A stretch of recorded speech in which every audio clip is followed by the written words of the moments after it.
Ain't nobody stopping me.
All right, everybody.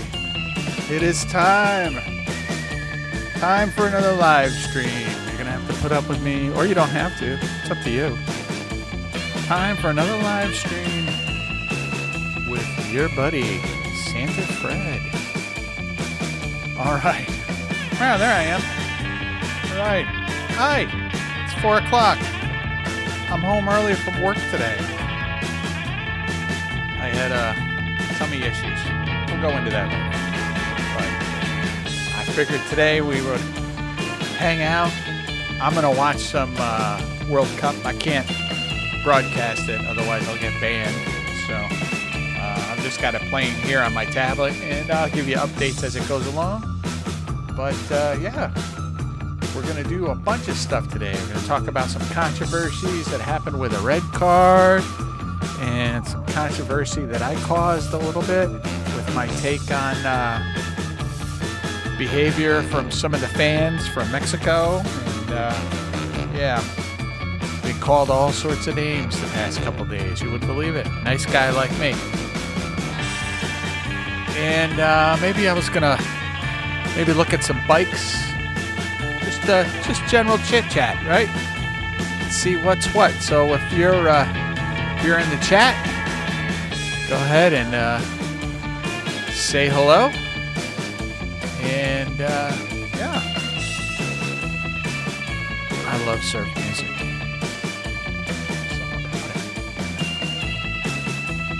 Oh yeah.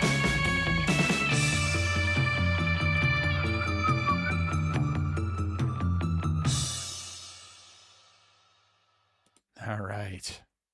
Well, so how is everybody this afternoon? Like I said, I got the World Cup on, the big matches tonight. Right now I'm watching Spain and Portugal play. It's halftime and it's 0-0. Nobody scored yet. And I could tell you that the goalkeeper from Spain has been absolutely phenomenal. And if you've never watched soccer, I like to call it European football, right? Even though, South America, whatever. It's football everywhere else, right? Soccer here, just to not confuse it with one of the greatest games ever invented, American football. Just saying. Anyways, I say it's the greatest game ever. Some people think Monopoly is the greatest game ever. So take it for what it's worth, right? And let's see. So Spain's playing now, and the United States plays Belgium later on tonight. And I am so psyched for that game, especially since we've had some developments with a certain striker for the U.S. who received a red card in a game that in the last game for incidental contact. I think all of the experts agree, right? All of the experts, which, trust me, I am not one. And that's the other thing I'll have to say when I'm like catching heat from people online about my take on things. I try to make sure to let them know that I am in no way, shape, or form an expert. This is my first time watching the World Cup. I've never paid attention to it before. And unless it was here in the United States, I wouldn't be paying attention to it this time. So we had a red card be handed out to, I don't even pronounce this guy's name, Folarin Balogun. He got a red card. Excuse me. Jeez Louise, what is wrong with me? So he got a red card the last game. So if you get a red card, not only do you get kicked out of that game, but you get banned from playing the next game. Okay. All right. I get it. These rules have been in place for a long time. I get it, right? But I think the problem is that FIFA, now I'm pretty sure like over in the European leagues, if you get a red card, there is a way to appeal the decision of the referee. But I'm not so sure there is. My understanding is that there's no way to appeal um, anything that any of the referees here for the World Cup. Like if you get a red card, that's it. There's no. So the big controversy is that Donald Trump rung up his buddy, right? Uh, at who was the president? What's his name? Gianni Infantino, and asked him, look, I don't even do a good Donald Trump impression, but I'm not even going to try. Anyways, he said, look, could you just have somebody review this, please? And so he said, yeah, sure, I'll do it. I don't know what the whole other conversation was. I'm not saying that no other conversations were had and nothing else was said. I'm not saying that. Okay. Just so you know, I'm not saying that. But it was reviewed. And the decision that was, I guess the review board is like an independent body or something like that, right? So all the president can do is ask them to take a look at it. And the review board, who's independent, decided, yeah, okay, we'll take a look at it. And they said, okay, well, this is what we'll do. We're not going to reverse the red card because we're not saying that the referee made the wrong call, because it is kind of the referee's call. But what we're going to do is suspend the red card for the period of 1 year. I don't know. I don't know how they step in and just say, how do you suspend a red card, right? And then like a decision for a year, but say like the referee is not at fault, right? Because the referee's the one that handed out the card. Anyways, whatever. So the internet exploded, and all of these people from outside the country were all like, "Oh, this is a stain on the tournament. FIFA is completely uh, compromised and bought and paid for and all this other stuff, and this is this this mars the image of FIFA forever. This is the end of FIFA. This is okay, all right, okay, everybody. We'll see about that. If it's the end of FIFA, if it is, guess what?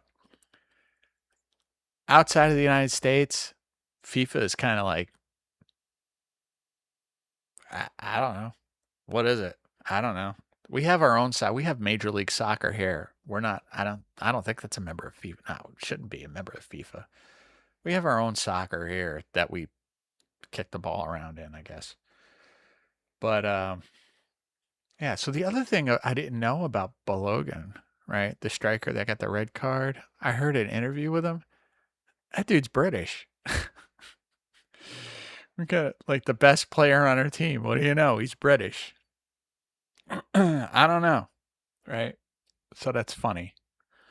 So, yeah. So the internet exploded and all these people coming out of the woodwork saying Donald Trump, of course, Trump mars the image of FIFA and all this other stuff. And now I will say this. Somebody made a point and they said, look, if it was somebody like Keir Starmer from the UK who called up the FIFA president and said, hey, can you review this? What's his name? Gianni Infantino would probably just tell him, yeah, no, I'm not doing that. I could totally see that being the case, right? But because it's the president of the host country, and not only the host country, but the most country who's calling, you got to, who knows what kind of pressure Trump could put on him. I don't know. He's just saying, look, all I did was ask him to review it. He could have said no, right? And he could have just said, well, our processes are our processes. and it is what it is, right? And you guys are going to just have to make do with what you got. But they didn't. So you can't blame us for that. And of course, we're going to play this guy, this British striker who's playing for the U.S., right? Who's scoring all the points for us, you know? Why wouldn't we do that, right? And of course, Belgium is they put in a complaint, and they were challenging the ruling and all this other stuff, and then they came out and said FIFA is blocking, making it impossible for us to challenge the ruling on this and everything, and whatever, you know. So I guess Balogun, but Balogun. Is it Balogun? Balogun. I don't know. Whatever. He's playing tonight. So what do we got going on? Okay, so the second half has started for Portugal and Spain, and they have a free kick. Who is it? Portugal's got a free kick. And the goalie gets it. That Spanish goalie is the goalie for Spain is really good. So, yeah. So that's the thing with the red cards going on. You're going to see me kind of zone out here every once in a while because I have it on my pad. I can't show you because I'll get blocked. I can't even have the audio up, right? So all I can do is just like watch it in front of me on this little screen while I try to run the stream from my other two screens here. So, all right. Let me do this. I am going to switch over to something else here. And so I wanted to talk about, there's a little controversy got started. Like, people are like really on me about a post that I made.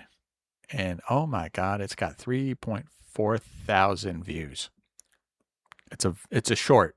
And all I did was ask a question about Mexico. So what was happening, right?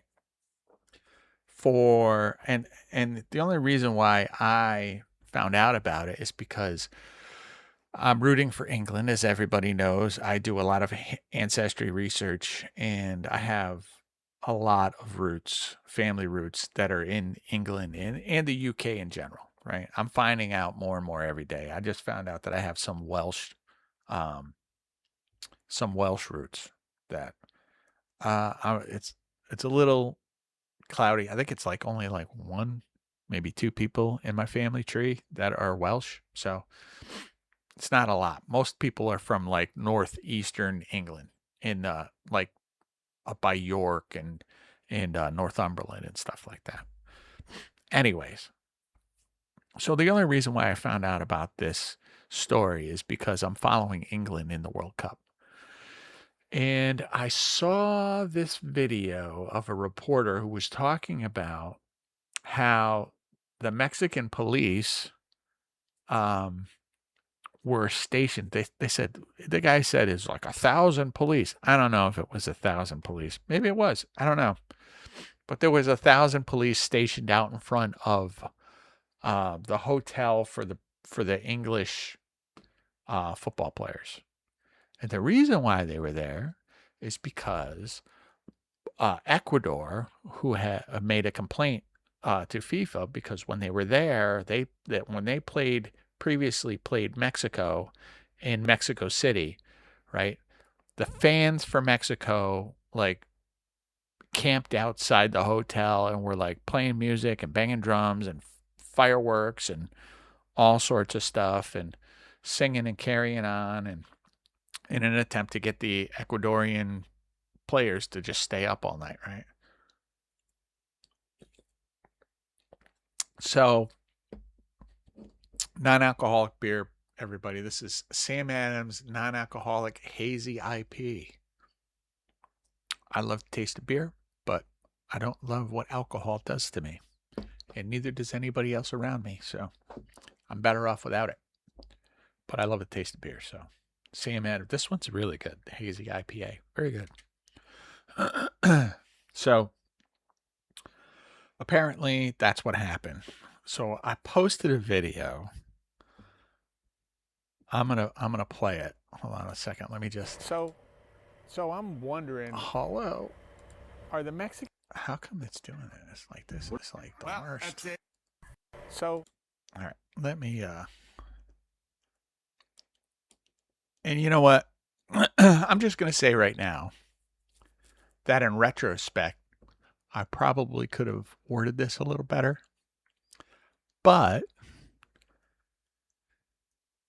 I thought it would be fun to have a little engagement on these shorts because typically I have, so on my channel, I have different playlists, and one of those playlists is labeled FIFA World Cup. So if you're interested in any of my takes on the FIFA World Cup or any of my uninformed and unenlightened takes, by all means, please go ahead and take a look at them. They're usually no more than a couple minutes each. And this one was pretty quick. And so I asked a question about the Mexican fans. And I said, are they the worst? And should they be punished? Right? Punished as in because this was like unsportsmanlike, should they be banned from? And I know it goes like on the scale, I'm going like way overboard on this, right? I understand that. I understand they're not going to be banned from it, and they shouldn't be, right? They're they're having fun, whatever. But I wanted to ask the question, right? Should they be banned from hosting a World Cup again, or at least passed over once or twice? And some of the response I got was, yeah, shut up and sit down, old man. Go watch. One guy said, go watch some baseball, old man.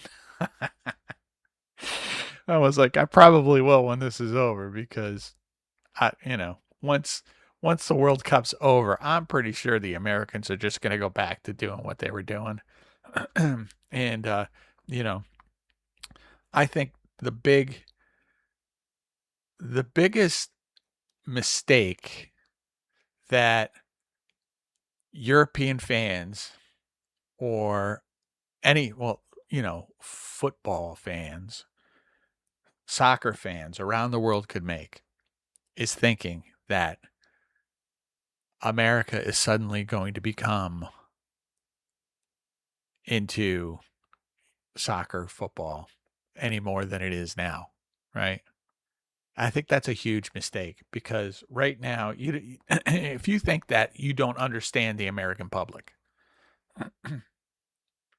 We've already forgotten about the little lady that got kidnapped and still hasn't been recovered yet, right? Though, who's the celebrity that was on the daytime show or something like that? See, I don't even remember her name. Right? People are like, oh, that lady is still missing? Yeah, she's still missing. Yeah, and this was just like a couple months ago, right? And so so do you think we're going to remember the World Cup? Come on. We got Major League Soccer, and the kids will go watch it. The parents will take the kids to go watch Major League Soccer. I'm not tuning into it, right? I don't, I didn't do it before. I'm not going to do it now. I've got other stuff to do, and, it's not like it's going to replace American football.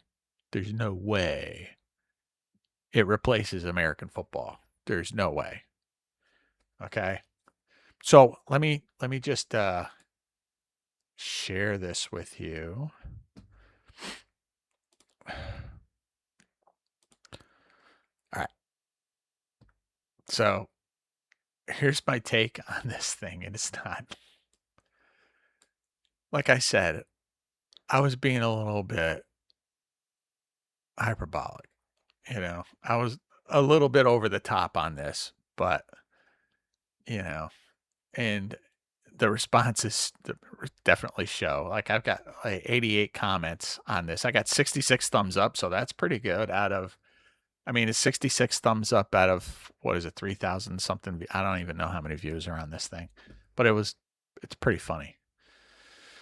So people got really upset. They were calling me racist and all this other stuff. And it's like, look, I'm not saying anything about, I have family members who have Mexican heritage, right? Let me get this straight with everybody.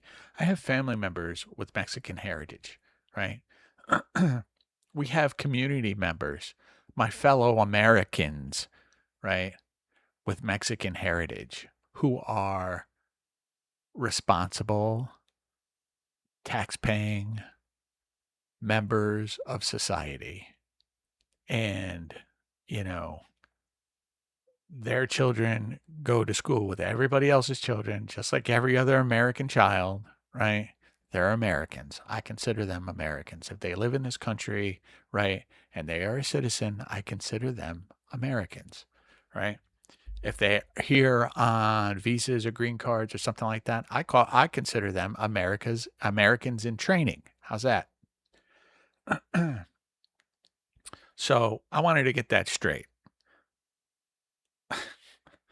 because that's pretty funny to me. But anyways, here's the video.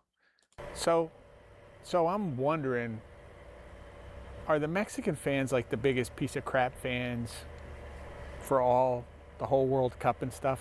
I don't know. I'm hearing a bunch of stuff like what they did to Ecuador after they kept them up all night, and I think Ecuador submitted a complaint to FIFA about it. And so as a result, now that England's down in Mexico City getting ready to play, and they had to station like 1,000 police officers around the hotel to keep people away. So, it took a complaint to FIFA to get them to, and even then you had people that were trying to like get close to the hotel to disrupt the England players. So I don't know. Are they like the worst? I think so. I'm thinking that maybe they are. That's really bad sportsmanship. You shouldn't be doing that stuff. I don't care where you are or what fan you are of who, but in my opinion, this should be a strike against Mexico ever hosting a World Cup again. They should be banned from hosting a World Cup again. I don't know. Let me know what you think. And they did let me know what they thought. That's for sure. Should I read the comments? Should I go over the comments? Let's see. Now, tell the story about the Iranian team treatment. So I think what they're talking about is that the Iranian team they went to Mexico, right?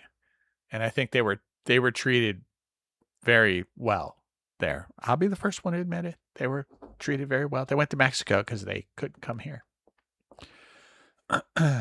That's a whole other thing. And I said to somebody else in the comments, we're going to leave politics. I'm talking about a sporting event, right? I'm talking about sportsmanship, and we'll leave politics to politics stuff, right? Leave it in its own space, right? If you disagree with my take on sportsmanship, that's one thing, but so it is what it is. All right. And let's see, Ecuador did it to Mexico. Oh, that was the other thing, right? So let me just say, look, let me just say, I was like, oh, you almost like empathize with them, right? Oh, Ecuador messed with them. So yeah, sure, you're going to mess with Ecuador when they come, right? You're like, but then you find out that this was in 1993, 33 years ago. 33, and it wasn't even for the World Cup. 33 years ago. And so that's how you're going to justify it, right? Messing with it. Like, would it have been better? This was my question to somebody. Wouldn't it have been better just to treat them like sportsmanlike and, and say, hey, Ecuador, see, this is how you're supposed to do it, right? Instead of like lowering yourself to that level of, and then somebody else was like, you can't argue with this either. Somebody else says to me, It's a Latin American thing, dude. You wouldn't understand. I'd try to explain it to you if you want, but you wouldn't understand. It's a Latin American thing. How do you argue with that, right? How do you argue with that? It's like me trying to explain, some of the quirky stuff from where I'm from, right? Some of the things, it's like, all right, you got me. What am I gonna do, right? What do you do? So let's see. Of course, a white guy would complain about Mexicans. Nothing new here. I'm like, I'm not complaining about Mexicans. I'm not complaining about Mexicans. I'm complaining about the Mexico team fans. All right? You have to try to compartmentalize things, all right? I'm not saying this. I'm saying this, right? This thing, not this thing. Okay? All right. So And somebody else was like, so quit I'm while you're wondering- ahead. Quit, what do you say? Like, I have something to say. You don't have anything to say about this. And country and Iran. Let's hear it directly from the team. Quit your crying. And I'm like, well, I'm not crying about it. It doesn't make any difference to me whether Mexico ever hosts World Cup again. They can host them all. I don't care, right? Whatever. Like I said, after this World Cup's over in America, do you really think Americans are going to give two craps about football, soccer? No. You know why? Because the NFL starts in August. NFL starts in August. Baseball's still going. Hockey's going to start. Yeah, all sorts of. You have the WNBA, for crying out loud. People are going crazy over the WNBA. I watch the WNBA. Caitlin Clark, right? She's the one that got it started for everybody. Nobody was watching the WNBA until Caitlin Clark started. Now, whenever I'm like lately, I've been watching the World Cup, but it's still scoreless. Portugal and Spain are still at 64 and a half minutes. So, yeah, come on. You really think Americans are gonna like, it's like, oh, thanks. Boston's sad that the Scottish are gone because they drank all the beer over there. And, we will miss all the people from across the world coming to visit us. And I think it's a great thing that people from across the world came here to see exactly what America was all about, right? And, they got to see firsthand how warm and inviting and welcoming and how great America is. I've been watching some of these videos of Europeans. Let me see this. So the latest controversy. Be quiet. Of Europeans going to 4th of July celebrations and watching the fireworks. It's crazy. Let me see here. Brits at 4th of July.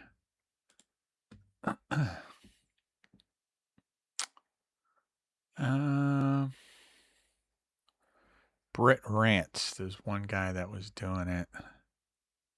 Let me see if I can pull him up here.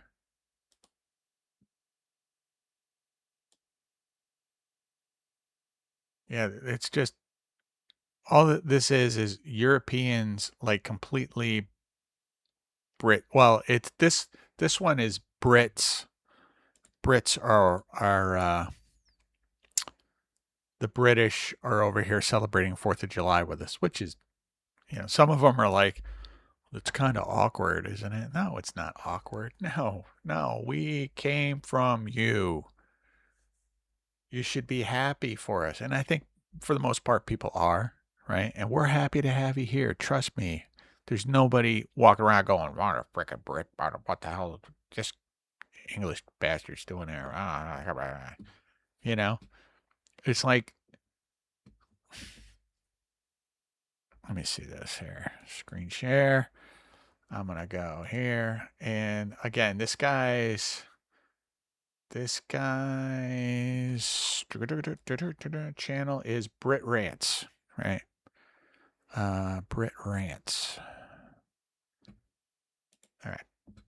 Let me just start this here, see if I can. But if you happen to visit the United States on one particular day, you experience something completely different. The 4th of July. For Americans, Independence Day isn't just another public holiday. It's a nationwide celebration.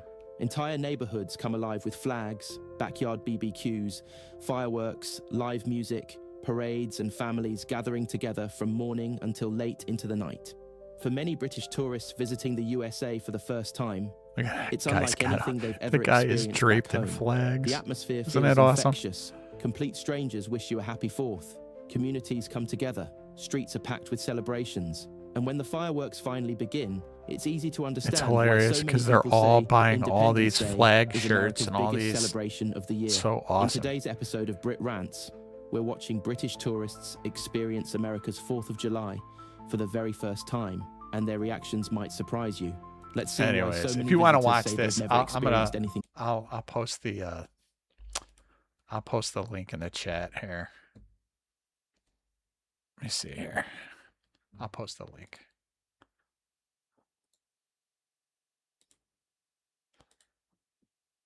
See if that shows up.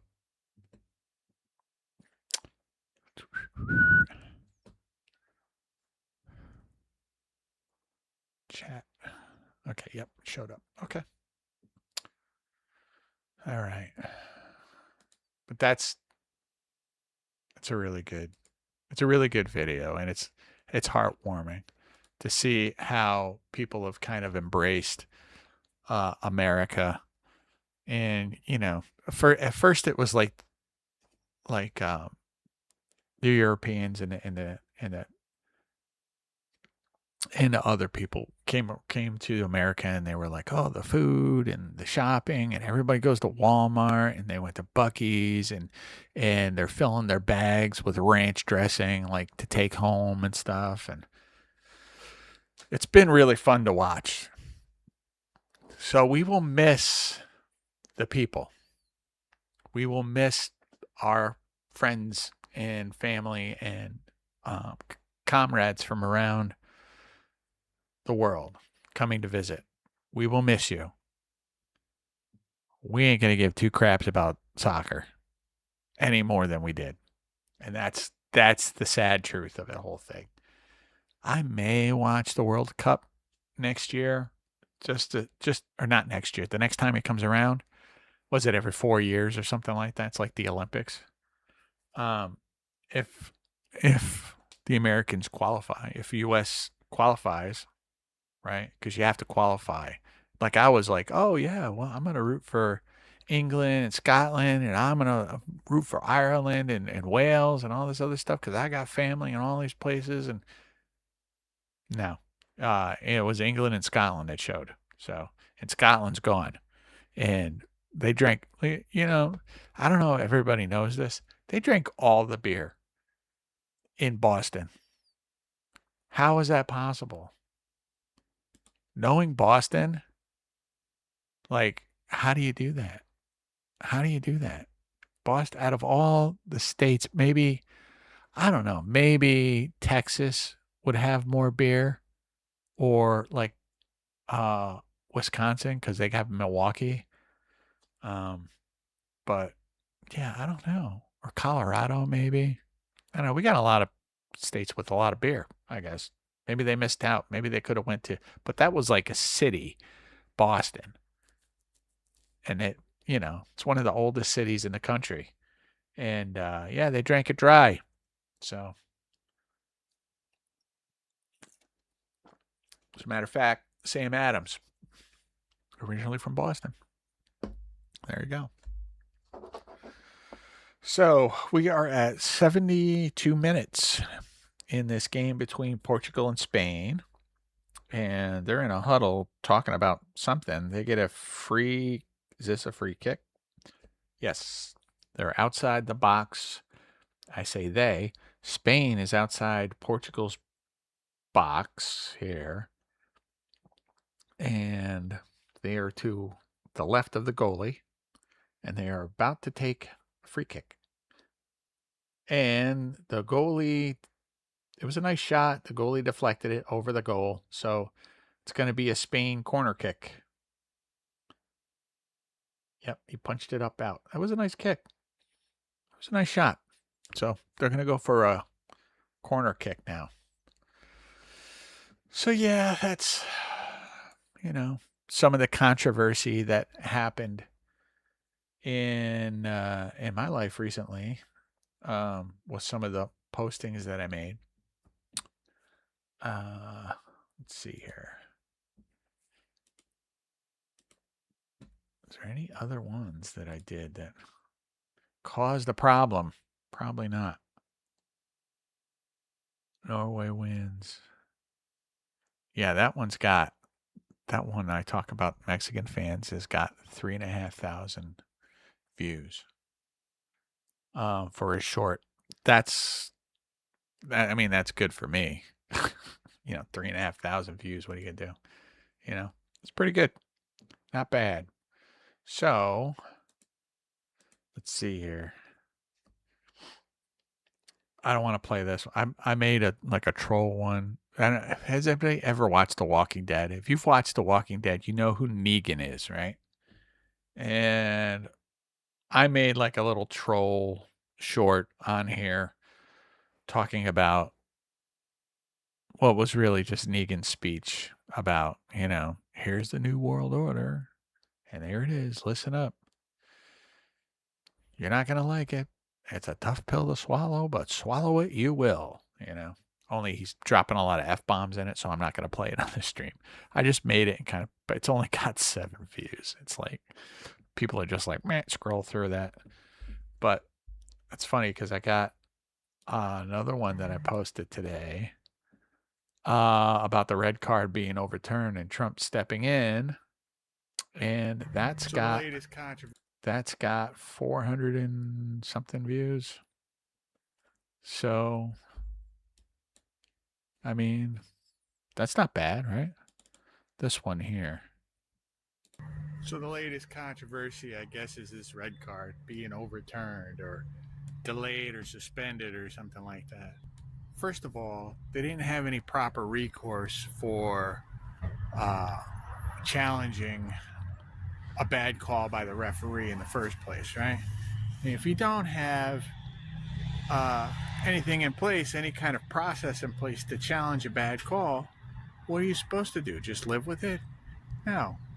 So Donald Trump took it in his own hands and kind of did what he had to do, and that was it. And if you don't like it, I'm sorry. It is what it is. They made their decision. So, maybe next time they'll come up with something to make it a little easier for people to challenge bad calls, right? There was a process in play, and the other thing is this, the president of FIFA could have just said no. He could have just said no, right? But he didn't. Yep. So it is what it is. Game on. Game on. That's it. It is what it is. We got our guy. We got our British striker. Which I still think is hilarious, right? I still think that's hilarious. So, yeah, it's still scoreless. These guys are pretty evenly matched here. It seems like Spain and Portugal. It doesn't seem like neither team can really... There's been a lot of shots on goal, but it doesn't seem like there's a lot of progress towards the first goal here. It might end in, I don't know. We'll see how long this game takes, but I don't know how many games have gone to overtime already. I think it's only one. I think I only heard of one game going to overtime, and they're like did like a shootout or something like that. I don't really know exactly what the rules are with the shootouts and stuff, but I think they have to play like there's two more quarters, like two 15-minute quarters or something like that, and then if nobody scores, then they go to a shootout, and then you just keep kicking the ball at the goal until somebody finally wins. Yep. Yeah, this game seems like it could go on forever. It won't, but it could. Who knows? Right? So,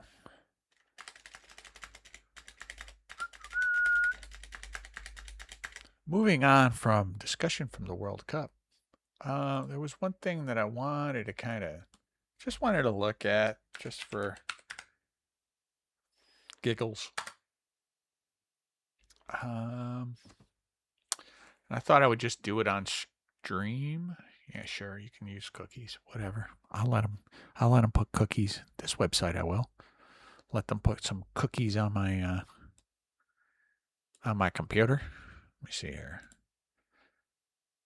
I'm going to turn this up just a little bit. All right. That's good. All right. I don't know how much louder that is. It's hard for me to tell during the stream, but hopefully it's not like pinging or anything. So, all right. Let me share my screen. All right. So this is the Jamis Bikes website. And everybody knows, if you've watched any of my videos, you know I am a huge fan of this company. They are not a sponsor. I am not sponsored by these guys. And guess what? This is not the one. Okay. For some reason, let me do this. Hello?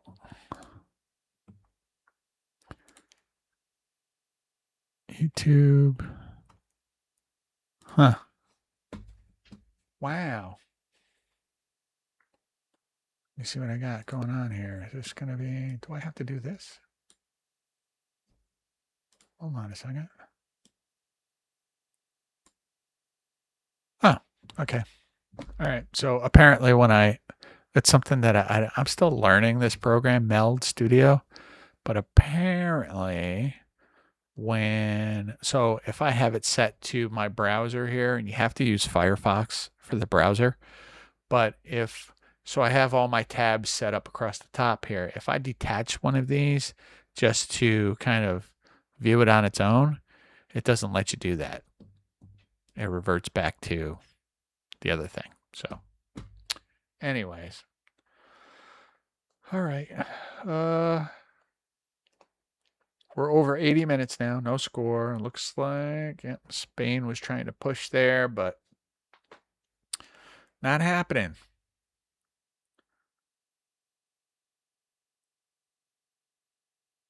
I don't know. Whatever.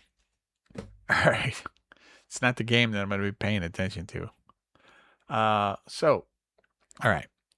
So everybody knows that I love this company, and they are not a sponsor. I'm going to tell you right now.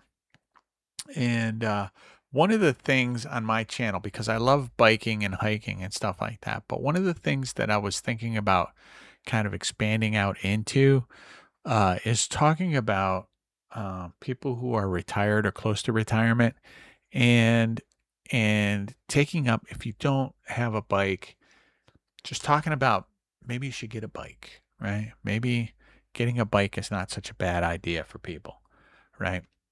And so one of the things I wanted to do was try to just start here, right, on the Jamis website here, and just kind of go through some of the stuff that they have.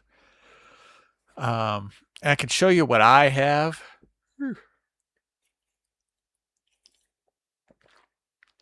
All right, I'll show you what I have. what I own from Jamis. Jamis. Don't really know what you call it. But Steel Renegade. I have see this some of these are really high end. Are these the new ones? No. Are they? Adobe Clay. There's the Renegade S2, Jameson Renegade S2. I have the S3. The Renegade S3. Is this the one I have? Yeah.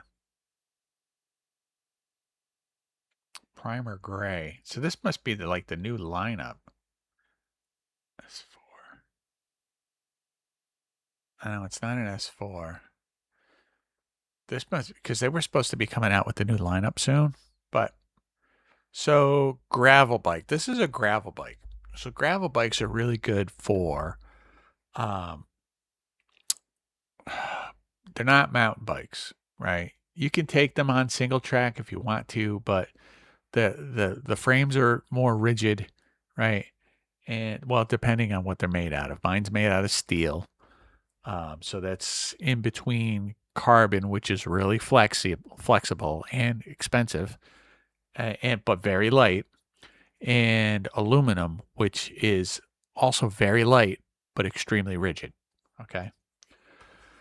And so what these bikes are good for, the gravel bikes are really good for, you can take them on the road. That's fine. You can trails, any kind of off-roading stuff like that.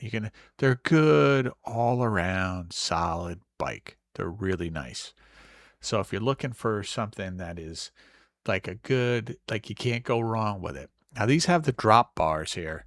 So these right here, these are drop bars, and of course you have some that have straight bars on them. I'll show you the sequel that I have.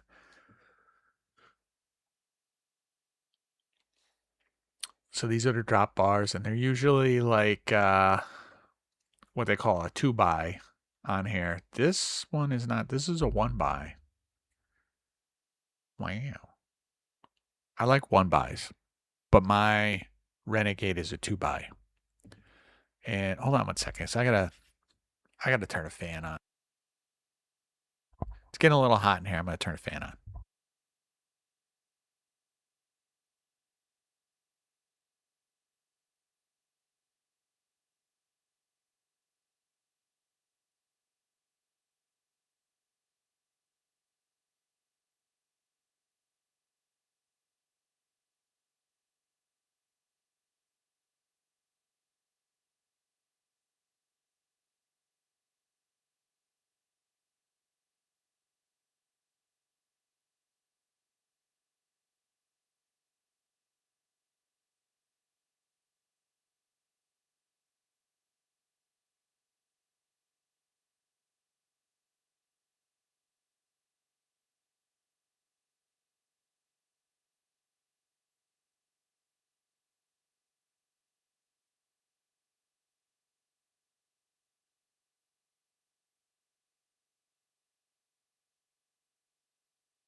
All right.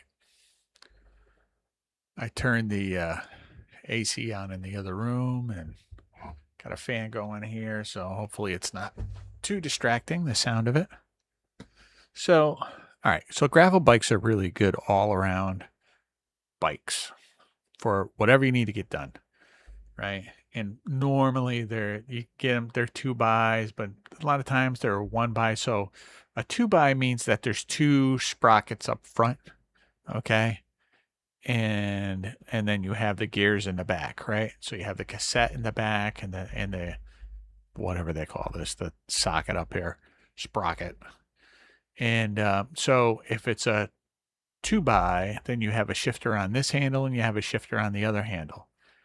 But if it's a 1x, you just have the one shifter here. So I like 1x's. I really like 1x bikes because they're just easier. They're easier to to deal with. They're easier to ride. And the fact that all I'm seeing is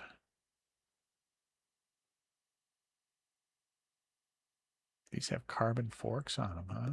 Renegade S2. Nice. This is expensive.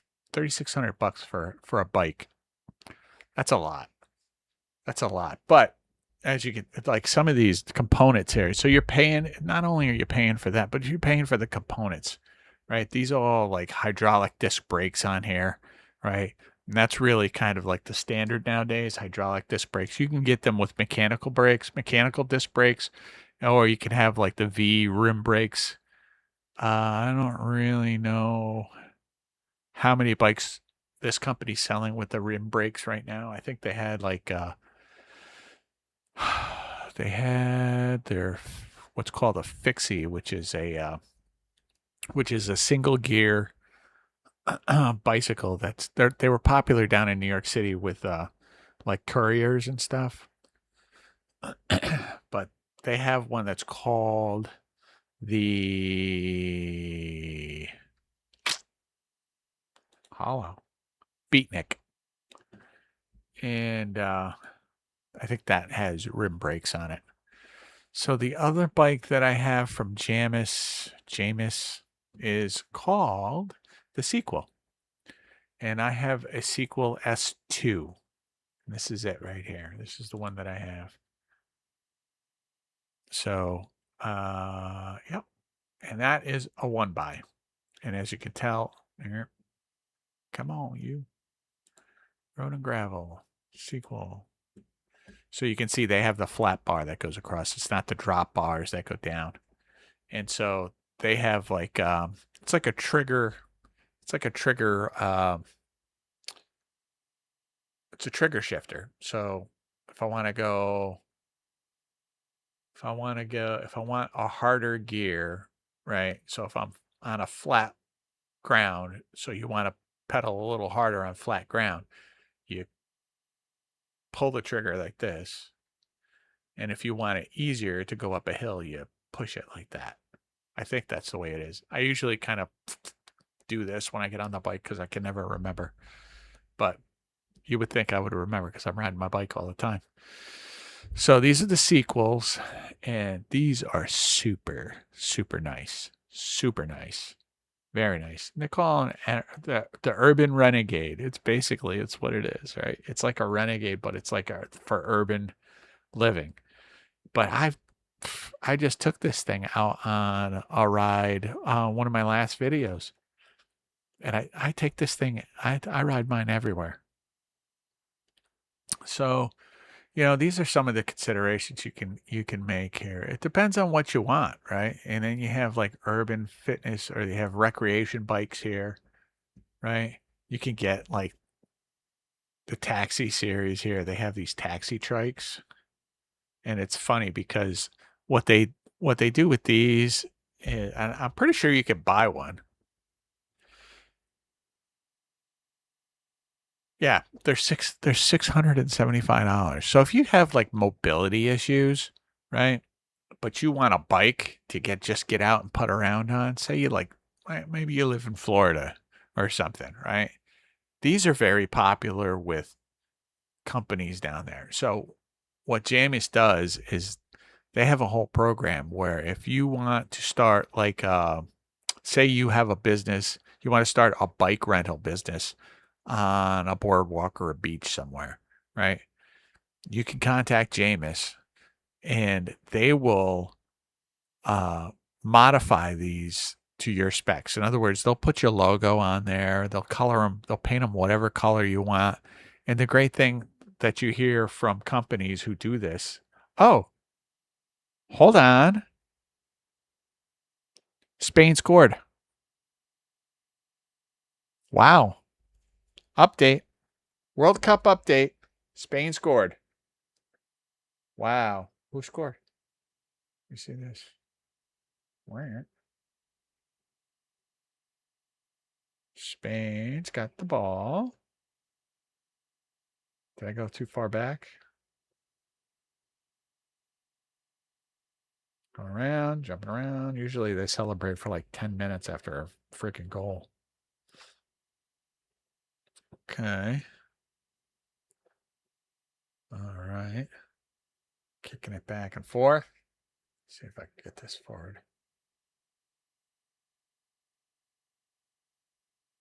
There, he's going. He's going. He's coming out. Pass the ball in. No. Okay. That didn't happen. Didn't happen there. Going down. I just want to see the goal here. How great was this? Because I didn't think these guys were going to. I was stopped paying attention because I thought nobody's going to score in this match. But yeah, somebody scored. Let's see who it was.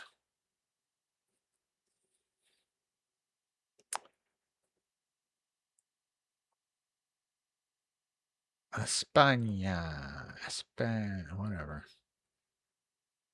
Spain. Watch me switch back to this, and it's going to be like 3-1 or something like that. Like Portugal comes out and scores like 3. Oh, okay. So they had a free kick.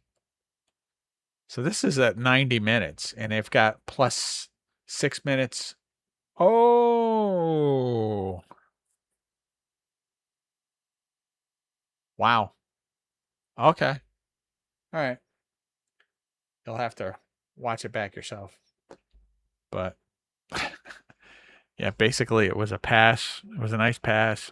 And the guy who scored the goal was able to kind of get through the crowd of defenders and kick the ball in the net. All right. So Spain's up 1-0 at 90, almost 94 minutes. And there's 6 additional minutes added. So they've got 2 minutes. Portugal's got 2 minutes to score before they're eliminated. They have the ball. Portugal's got the ball outside. Spain's box here. And Spain's got everybody back for defending. Everybody's back to defend. They're fighting for the ball. Oh, they're moving back towards midfield a little bit. Portugal's getting ready to come back in. It's a cross. Deflected by Spain. And they send it downfield, back down to the Portugal side. The goalie gives it to one of the backs. Portugal's bringing the ball back up the field again. They have 1 minute and 10 seconds to score. 1 minute and 10 seconds. They're trying to get through these defenders. There's a wall of defenders here.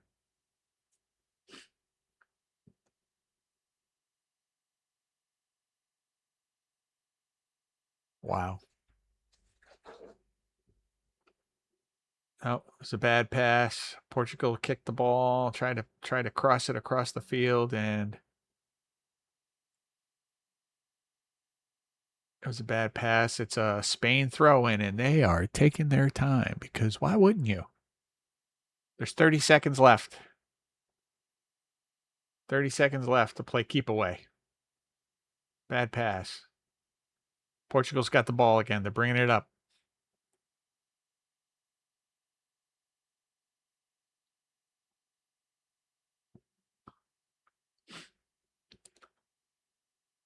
Ten seconds. 10 seconds. It's a cross. Portugal's got the ball. Going in. Oh, there was a cross and a header, but it was over the bar.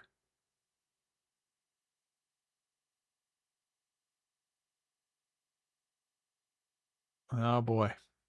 Now there's a little bit of pushing and shoving in there. Portugal is upset. They got players that are upset. Oof, that was nice. Nice try, but we'll see. We are now at 96 minutes, 30 seconds. There was 6 minutes of added time, so this happens, I think. They go over they go over the time limit sometimes. Like the referee says, "Oh, I'm going to add 6 minutes," and then it usually goes up to like 9 minutes or something like that of added time. I don't know. Like last night, I was like screaming at the screen because I was watching the England game, and they had said what they said there was like 9 minutes added time or 11 minutes of added time, and they went to like 13 minutes or something like that. It was crazy. Yeah, coming close. They're over 97 minutes now. Spain's got to hang on. Got to keep Portugal out. Portugal's got the ball in their side of the field. They just passed it up. Here they go. They're going to push. This is it. This is the last push. Everybody up. It's deflected out by Spain. Everybody's back for Spain. Everybody's back. Portugal's trying to cross it in, trying to push it in. Oh, they get a free kick. Portugal gets a free kick. Yellow card handed out to Spain. That's a pretty nasty tackle.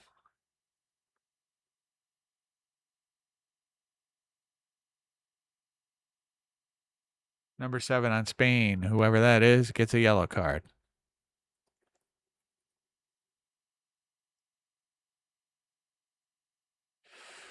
All right. This should be it. I mean, it's 6 minutes of added time, but we're at 98 minutes 35 seconds. And here it goes. And no good. Portugal heads it out behind the goal. And that's the game. Final. 1-0. Spain beats Portugal. And who's this guy? Ronaldo? Is that who Ronaldo is? Is that who he plays for? Whatever. He's going home. All right. Spain advances. Hey. Spain advances. There you go. And yep, Spanish players talking smack on the TV. Anyways, so back to these. So you can get these branded with your own company logos and stuff like that. Or you can just buy one, right? For $6.75. It's a low step through design. How many? What is the gear? 22 teeth. So how many?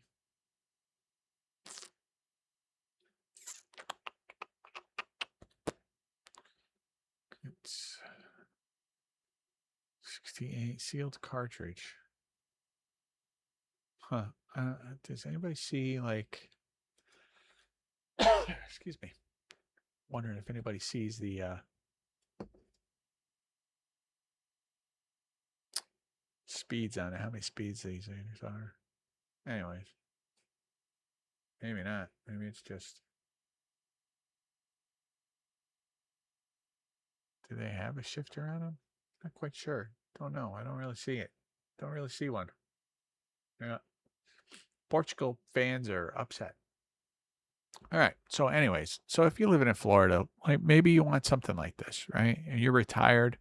This is really nice. This is a nice little thing. You don't even have to be in Florida, obviously. But this is a nice little get around putt-putt. You can get on, and especially if you're living somewhere where it's nice and flat, right? Let's see what else we got going on. Oh, so here's the beatnik. Listen, can I just tell you, I really want one of these. I really want one of these. This is on my wish list. These are called, these are beatniks. And what these are a single, they're called fixies, right? Because you can fix, they usually have what's called a flip-flop hub on the back. So you know how normally you riding a regular geared bike, right? And so you're pedaling, and then you can coast. And when you coast, your pedals stop pedaling, and then you hear the gears going kick, kick, kick, kick, kick, kick, right? But on a fixie, on a fixie, on something with a fixed hub on the back, you have to keep pedaling. You have to keep your feet moving. The pedals keep moving, even if you're not pedaling. They just keep moving like that, right? And I heard the reason why it was designed that originally is because down in New York City, you had message couriers and all sorts of bike couriers and stuff would fix their bikes that way because regular people find them hard, if not impossible to ride. And so they would be able to like leave their bike out and not have to worry about people stealing them, because once they saw it was a fixie, they'd be like, nah, I'm not gonna, they move on to a different bike, right? But these have what's called a flip-flop hub on them, right? So this hub in the back, right, you can have it either, you can ride either fixed or free, right? I would have it free. I wouldn't be riding it fixed, because I don't want that, right? But some people like it that way, and so you can do things like pedal backwards, right? And so people use these for like tricks and stunts and stuff like that. I wouldn't be doing that. It'd be more like a fitness thing for me, a grab and go. Don't really have to worry about gears. Don't really have to worry about anything except for maintaining the chain and the brakes, right? And so this is what I really, this is on my list.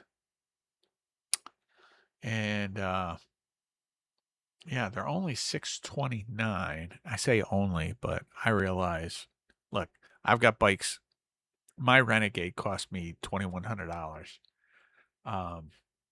because I really wanted one, and I fell in love with the bike. And I used to ride it all the time, but then I got my sequel, and I ride that all the time. But I want to start riding my Renegade again. But saying that, if I had one of these, I'd just be grabbing this and going someplace. Now, if you live in a place that has got a lot of hills, you don't want to get one of these bikes because you have to pedal. There's no gears. There's no like granny gears to help you up the hill, right?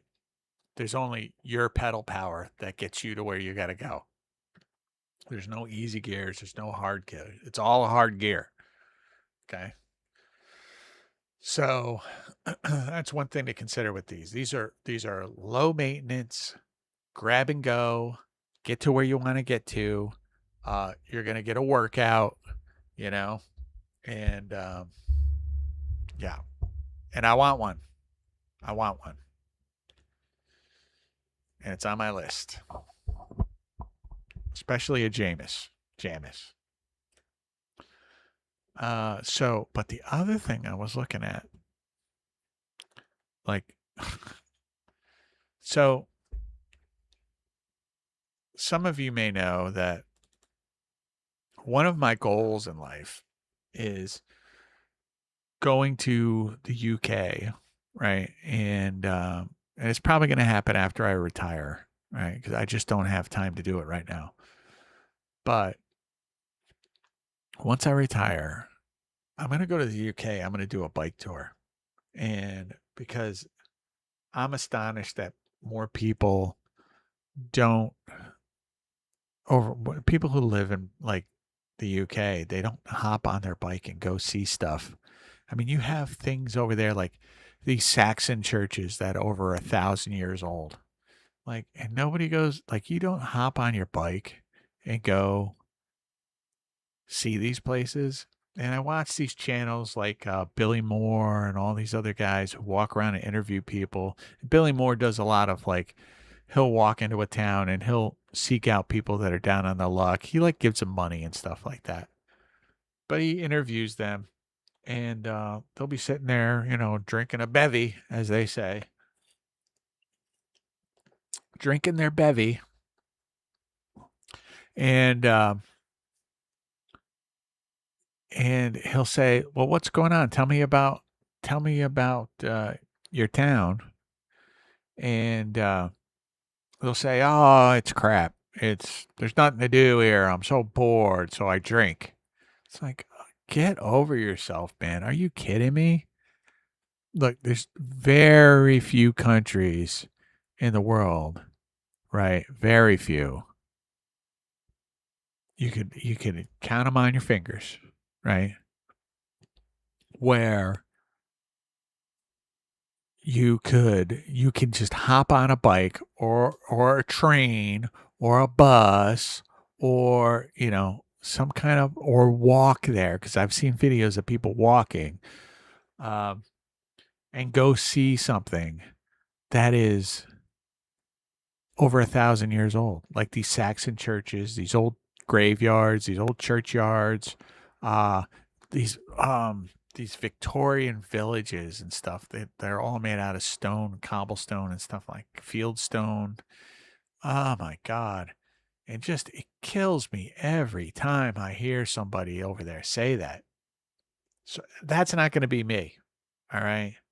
I'm gonna go over it, and I'm gonna like I have family that are buried up in the northeast.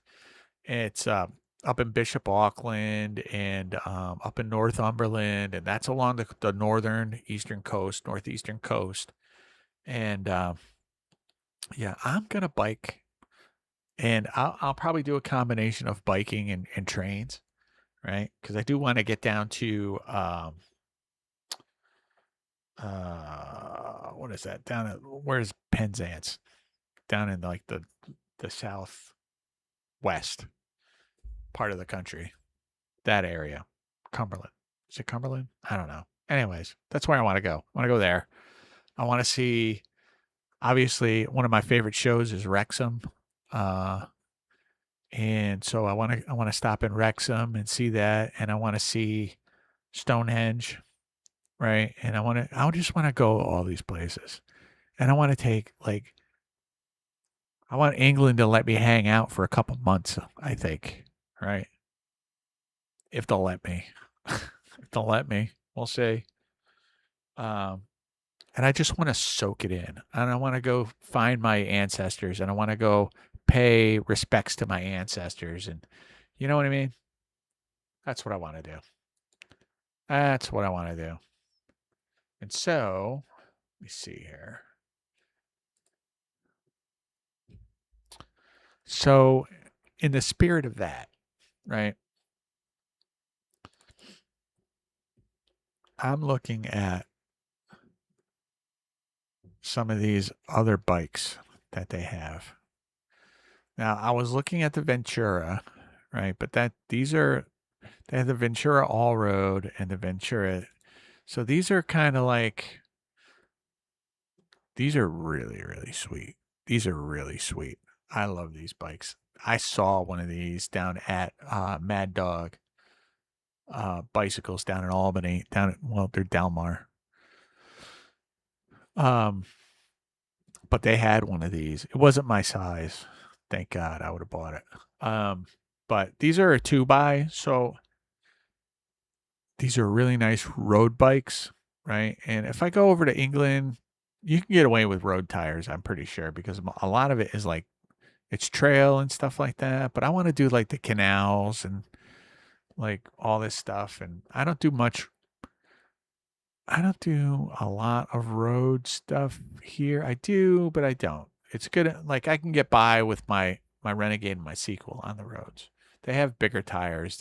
These are like really fast bikes, right? If you want to just zoom around, these are good bikes to do that on.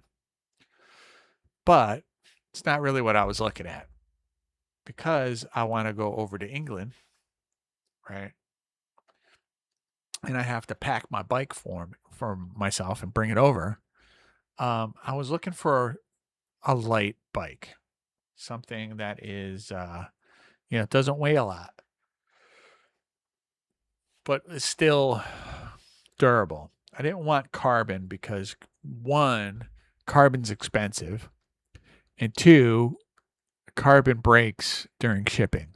Right? I don't know how many times I've heard horror stories about, carbon bikes breaking. But These are the Alloy Renegades. Are these new? Did they just come out with these things? Because they were called like A1s, Renegade A1s. I think they update. They must have updated their website. No, this is the A1 right here. Okay.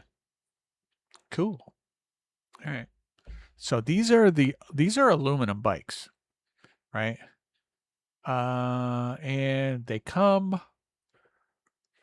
excuse me, they come in a 1x configuration, right? And here, this is the Renegade A1 LTD. This is what I was looking at, right? It's a nice light bike. It's not, listen, it's not the best components on this thing, but I don't need the best components. I just need something that's going to be durable and something that can kind of get me around to where I need to go. That's it. And I usually like put fenders on them and a rack in the back and bottle cages, obviously. And I have, bags and stuff that I put on my bikes to carry my gear. If I'm going somewhere, I need gear, but, yeah, so these are,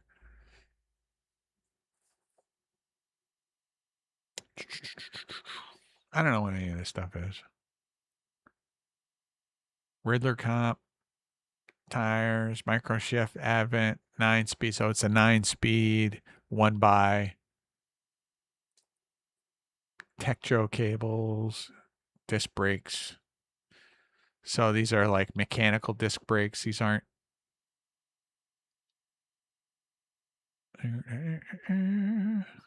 Yeah, so they must be mechanical disc brakes. But I like this green color. It's nice.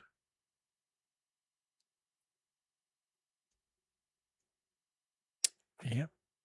Cable actuated disc brakes. So they're mechanical. They're not hydraulic.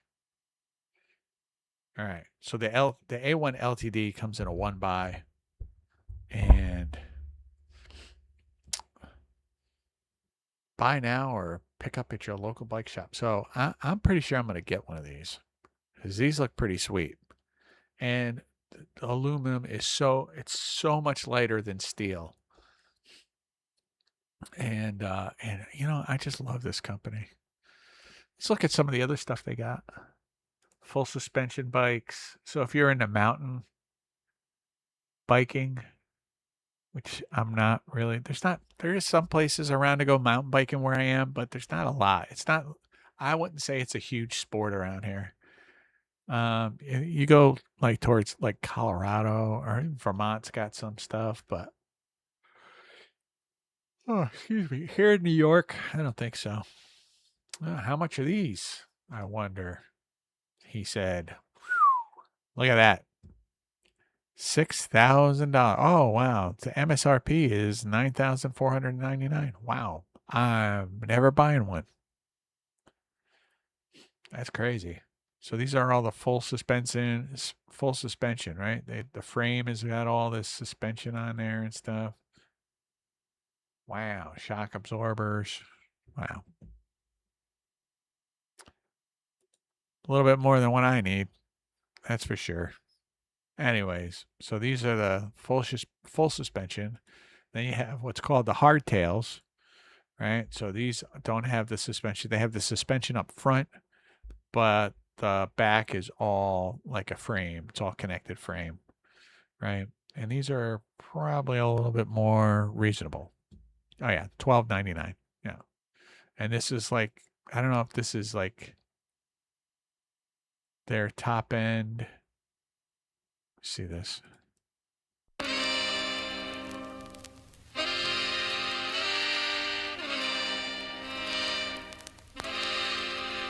Back to the streets.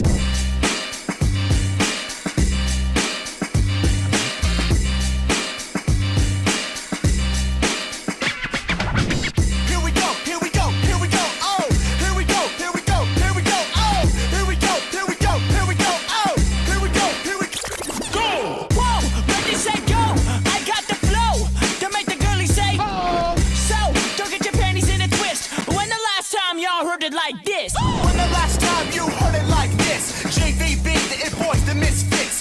Toss me the keys to the cherry red Benz. I just thought I hope this isn't copyright. If it is, sorry. Sorry, YouTube. Sorry. I'll cut it out. Whatever. Not from the live stream. Whatever. I don't care. That's pretty cool. Right? Pretty cool. So those are the hardtails, right? And they go all the way from the chromo. Let's see what the divides are. How much are the divides? So this is $5.99. So this is, I guess like the starter. This is the entry level. So if you want to get into mountain biking, I would say go ahead and check out Jamis Bikes. Jamis Youth Bikes. Let's see what they got here. 9 to 12, 4 to 8. These are cool. Look at this. Yeah. That is a solid bike. Like if you've got a young child or a grandchild or something, and it looks like it's got like a twist grip shifter. Yeah, it's like a twist grip shifter. So what you do is you put your right here where this is, you just, when you want to shift gears, you just click it. So you're right there. So you're riding your bike, and then when you want to like shift your gear, you just click it. You click it into whatever gear you want, right?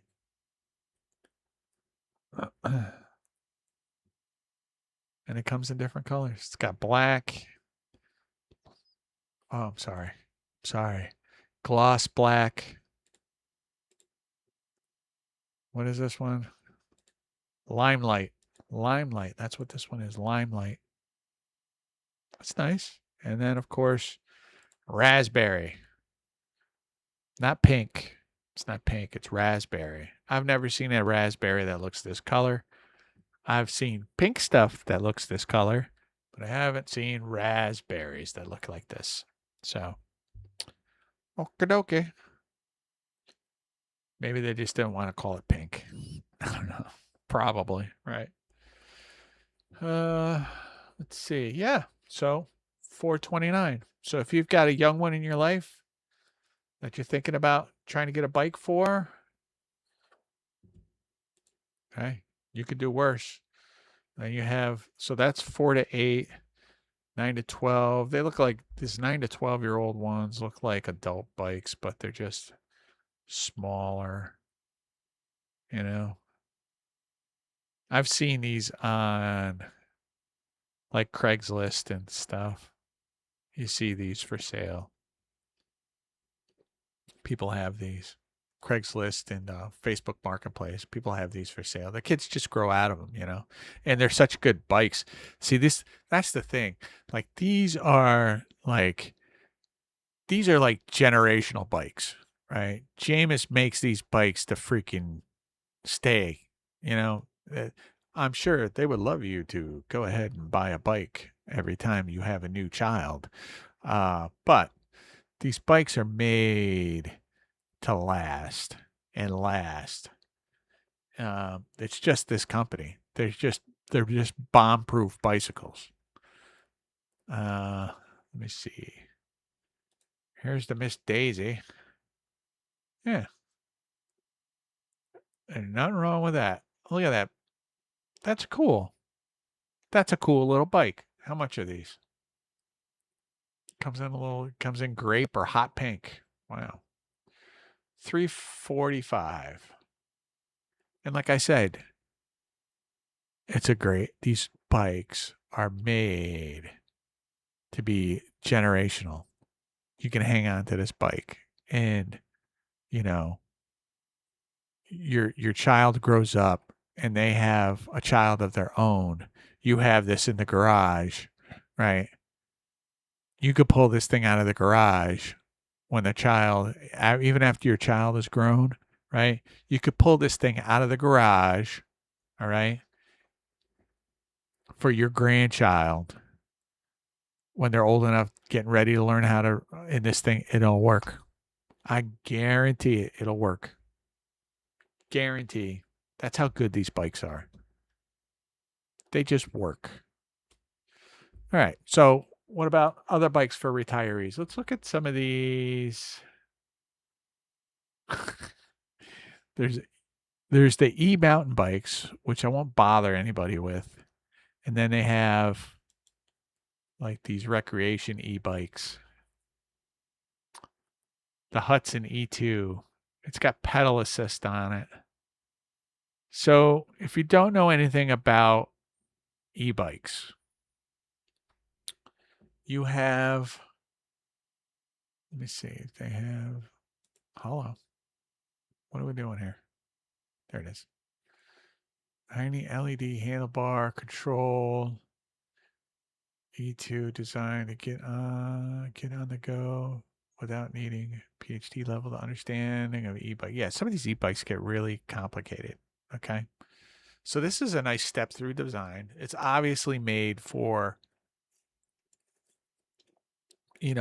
older people in mind. Let's see here.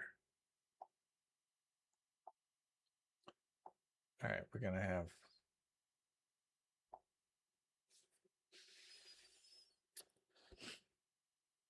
what time the American game doesn't start until 8 o'clock. So got a little bit of time. Excuse me.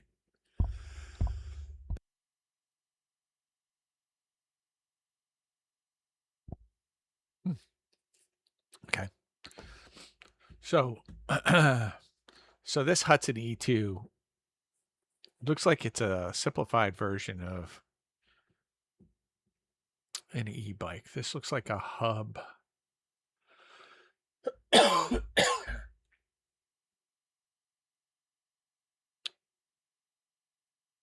So you have a couple different configurations on e-bikes. You have what's called a hub drive, and then you have what's called a mid drive. People have their preferences, right? A hub drives, I think mid drives can give you, I'm pretty sure they give you a little bit more power, and they can be like sealed and all this other stuff. And the hub drives in the back have a certain amount of watt. I don't really know the whole deal with them. I used to own an e-bike. I gave it away. I gave it to my my stepson, who uses it all the time. He loves it. I had a Velotric ST1 Plus. That's what I had. A Velotric ST1 Plus, which was a nice bike. It's a beautiful bike. But I just didn't ride it because I got it to help train myself and get out and do some fitness. And I was having trouble up hills because I was so big back then. But once I lost weight and I was kind of like getting myself up the hills with very little pedal assist, I just switched to my regular bike. And so that's what I ride. I started riding my bike, and I never touched that electric bike. Never touched it. It cost me $1,200. I just gave it to him. So this bike looks like it's more of like a comfort bike. And they have different classes of e-bikes. So class 1 e-bike is no throttle. So you'll see these e-bikes with like a throttle on them where you just press the button and it goes. So you don't have to pedal. It'll just propel you, right? But a class 1 has no throttle. You have to do pedal assist, right? So as you're pedaling, the amount of pressure you're putting on that pedal is the amount of assistance that the motor is going to give you. And they usually have different levels of assist. So, and the class 1 only goes up to like 20 miles an hour. After 20 miles an hour, you have to pedal. Like if you're going 22 miles an hour, 20 miles an hour, up to 20 miles an hour, you're getting assistance. But those 2 extra miles an hour is you doing it, right? Class 2 is got the throttle and pedal assist, and so you can use either or, pedal assist or throttle. And the wattage only goes up to, I want to say it's like 750 watts, the motor on the hubs or on the mid drive. I think there's like a limit, right? It goes up to 750 watts. And then there's class 3, which and I think the class 2 also only goes up to 20 miles an hour. But the class 3s are those are the ones that are getting banned everywhere. So if somebody tries to sell you a class 3 e-bike, don't buy it. Don't buy it because it's just going to end up getting banned. You're not going to be able to like ride it anywhere. There's a lot of states that are just getting rid of those things, that they're just saying, hey, look, you can't. We just recently, I say recently, it's like in the last year or so, we had a young boy get killed on a bike trail down in New York City from somebody riding one of these class 3 e-bikes, these Surons or something like that. And he was just zipping through, not pedaling, just on the throttle, right? And they're basically electric motorcycles with pedals, right? But the batteries are big enough where these things you can ride these things for hours and go really fast. And so I think that the guy he kind of was going like 30 miles an hour or something on a bike trail, not even pedaling. And he ran it was either a little boy or an old lady, I'm not quite sure. But so they started passing laws in New York State about e-bikes, what can ride on bike trails and what can't. And my thing is this: if you want an e-bike, right, get a class 1, because that's the only one. Those are the only ones that aren't like under fire right now. Class 2s are still have restrictions on them, right? Find something that's a class 1, especially if you live in New York State, or California is another one. Some of these states that are, I would just like look up the regulations in your state before you buy one. But this one here, the Hudson E2, looks like it's a class 1, assist up to 20 miles an hour. It's a 320 watt battery, right? What's the 320 watt hour battery? So this thing will probably go 50 miles. I'm thinking on a full charge. It'll pedal assist. That's the other thing about like e-bikes. You have to like plan out your routes and stuff. I know this is a pretty big battery pack here. 320 watts, watt hours. I don't know what the hub is though. Let me see.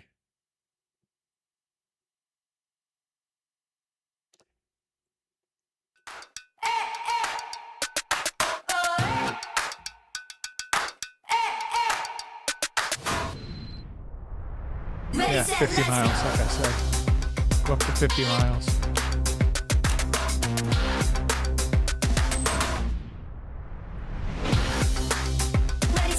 So these are good for like urban commuting, and if you really want to just like have an e-bike that you can just hop on and kind of go around. I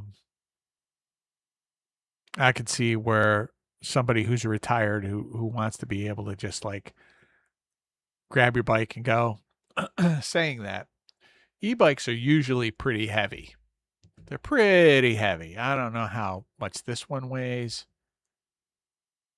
They're usually like so you could put them on a rack on the back of your car, but if you're older and you struggle to lift things, you're not going to be able to do that. That's not going to work.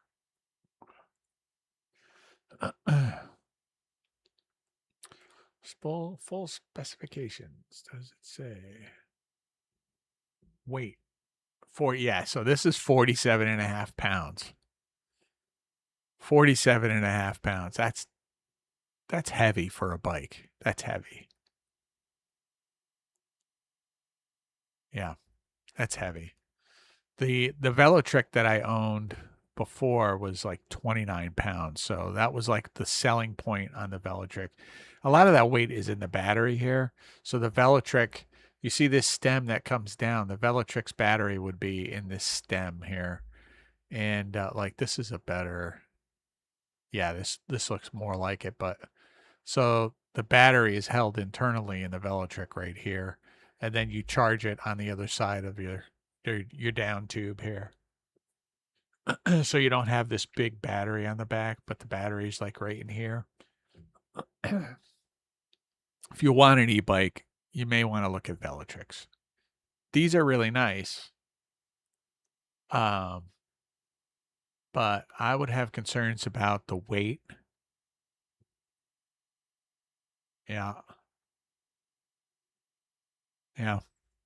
I don't know. Can you, yeah, I don't know. I'm not really into e-bikes anymore. I researched them a lot before I bought one, but you know, this is one of those. Yeah. So that is the Jamis bikes that I'm looking at. And let's see, what else do we got going on here, folks?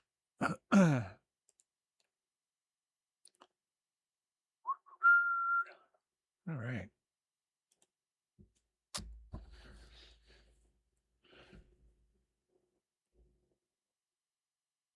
Let me see.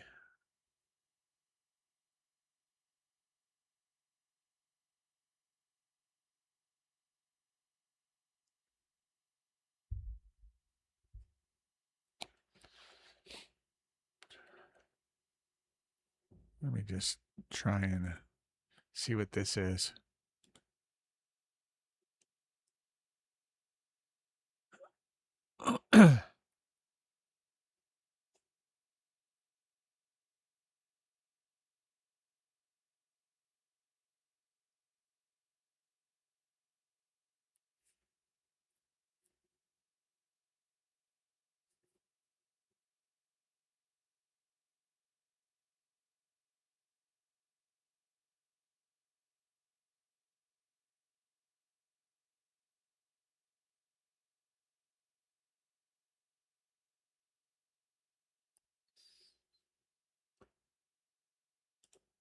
So, all right.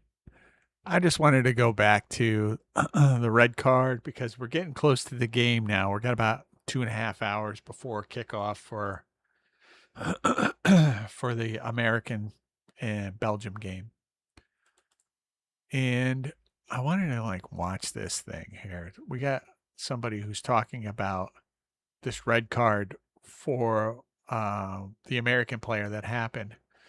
So I guess the new controversy that's just starting is that the procedure in order to hand out the red card was not followed. The proper procedure was not followed. All right. So there's rules around like when you can hand out a red card during video review and all this other stuff. So there's controversy that happened. It wasn't as clean cut as you may think, right? So the controversy is that during the review, like the VAR people, the video review, assisted reviewing, they told the referee, we need to look at this. And so he looked at it, and then I guess he looked at it, the contact in slow motion, and the rules prevent that. And he looked at a still image, and the still image it's against the rules. Like he can't rule a red card based on a still image. He has to look at it in real time or something like that. So I just wanted to kind of take a look at this and just watch this real quick. I've never seen anything like this happen in our recent memory at a FIFA World Cup. This is, in my opinion, the biggest off-field decision, the biggest off-field news at this World Cup, and one of the biggest ones in the history of the game in the VAR era. So there's two schools of thought in this for me. If you're a U.S. soccer fan, as you said, or U.S. football fan, you will be over the moon. Because for me, Flo Balogun has been the best player for the U.S. men's national team. British. But this is dangerous territory for He's me. British. In the beginning, I've always said this, it was never a red card. Yes, you could argue dangerous play, but common sense tells you that never should have gone to the monitor. I stand by this. They got the call wrong from the beginning. But I like now, this guy. This is where it becomes dangerous, because if you can make this call, I'm saying this as a neutral, not as someone who's an advocate for U.S. soccer. If you make this call, I'm curious what other calls FIFA is willing to make in the knockout round of the World Cup. Yep. I've never seen anything like this happen. Yep. And this thing he got called for, this guy, right? This right here, right? Messi from Argentina did the same exact thing in a recent game. And the referee said no foul. Same exact thing. So you tell me, Mr. Referee from Brazil, you tell me, right? I don't know. I'm just saying. Look, I'm just saying. Things can be fishy. You know? Things can be fishy. I'm just saying. So, yeah, we still got all this stuff going on over in Iran and all these things. And I try not to talk too much about politics and stuff here, but yeah. So has anybody seen like let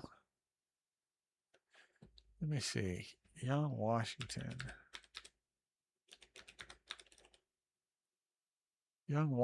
trailer. I want to see this. I really want to see this movie. Stop it. All right. Let me do this. Let me share my screen. Do this. I really want to go see this movie. So appropriate that we are like we had the 4th of July and this movie came out about the early life of George Washington. And it looks very, very good. And I watched this kind of round table with all historians who were talking about the accuracy of the movie. And apparently they did a really good job making this movie. It's pretty accurate. So let's see.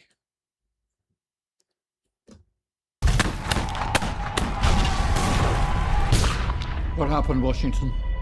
All those bullet holes in your jacket. How are you alive? I don't know.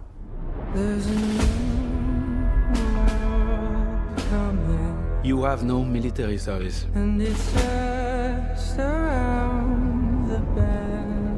You are a boy.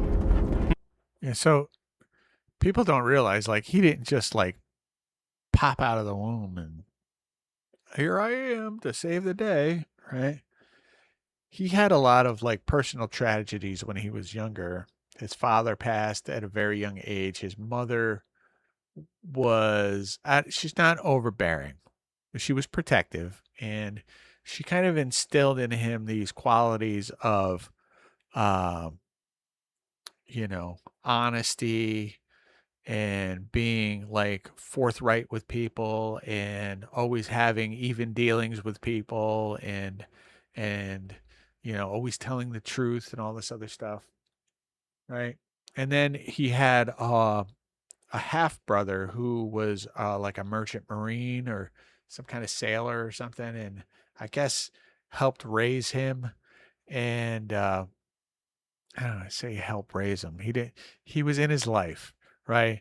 But that's where he got his kind of sense of adventure and wanting to go out and kind of do things and conquest. And he was really kind of, even though he was born of, I guess you would say he was highborn. Even though he was highborn, he was still in like the lower tiers. So he had to really kind of through his own grit, he had to raise himself up to a certain stature to the point where he was like people were like talking about why don't we just make him king? You know, to which he said, no, we just got rid of a king. Why would you do that to yourself? You know? Wow. Sam Adams, right? Revolutionary War. Good out.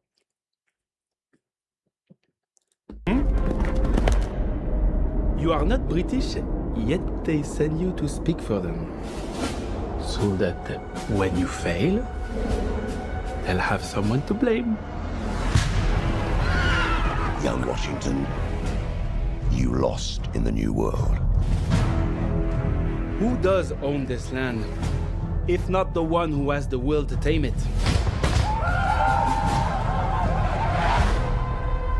You do not want to start a war.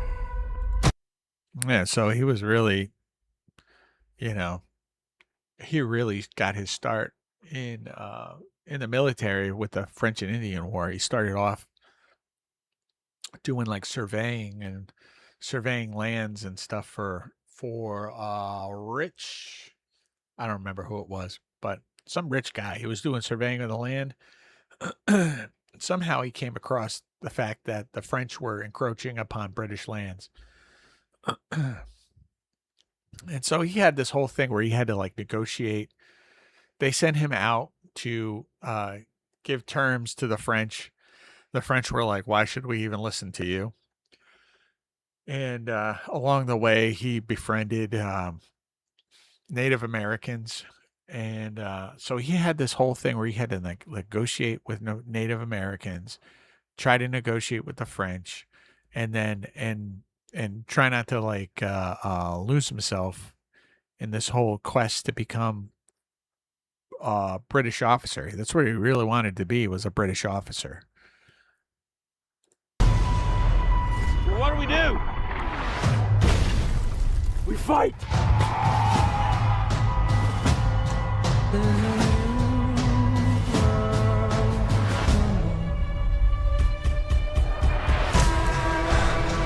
Hold your ground! There is no retreat! What are you called?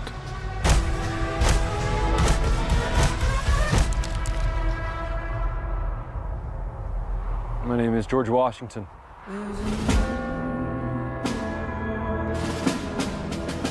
Help us make this the #1 movie on America's 250th. That looks really good. I'm not gonna lie. That looks really, really good. And I'm gonna have to go watch it. That looks really, really good. Yeah. I'm psyched to see it. Psyched to see it. So, got 840 or 548.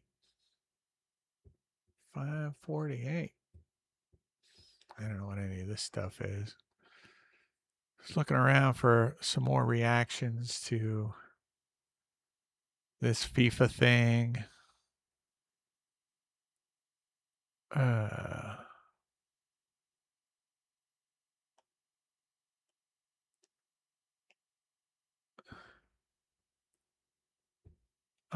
What is this? They're saying Mojtaba Khamenei is dead. The leader of Iran, the son who took over.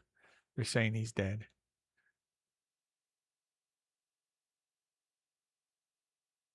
Oh, no. They're asking the question, is he dead? All right. Forget that. Scratch that. Ta-da. Wow. Man, oh, man. All right. Well,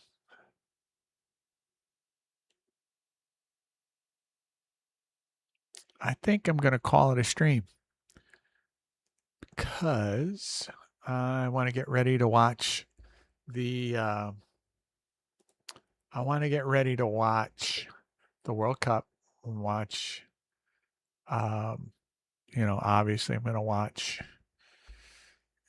United States beat Belgium. So let's see what this is. Yeah. So, thanks for hanging out. Appreciate it. And yeah, I'm going to get ready to settle back in and watch some World Cup action. United States, go USA, beat Belgium. I'm going to soak in the tears of my detractors online, right? People who are losing their mind over something some nonsense that I posted, It's like, all right, guys, get over yourself. All right, everybody. Well, I would say have a good night, and I will see you soon, right?